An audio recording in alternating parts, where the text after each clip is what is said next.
السلام علیکم ورحمۃ اللہ وبرکاتہ۔ آج 9 مئی 2022 ہے اور منڈے کا دن ہے اور یہ وقت تقریباً 3:50 ہوئے ہیں اور اس وقت آپ دیکھ رہے ہیں گنبد خضرا کا یہ سایہ ہے۔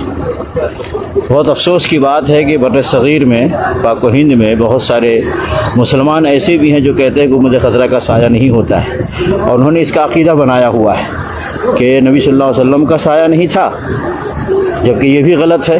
نبی صلی اللہ علیہ وسلم کا بھی سایہ تھا، حدیثوں میں موجود ہے اس اور ایسے ہی لوگ یہ سمجھتے ہیں کہ گنبد خضرا کا سایہ نہیں ہوتا ہے، جبکہ گنبد خضرا کا بھی سایہ ہے۔ دیکھ لیجئے آپ، بالکل تازہ ویڈیو ہے، بالکل تازہ یہ آپ کو دکھا رہا ہوں، بالکل دیکھ لیجئے، اس کے کوئی بھی انکار نہیں کر سکتا ہے۔ یہ دیکھ لیجئے گنبد خضرا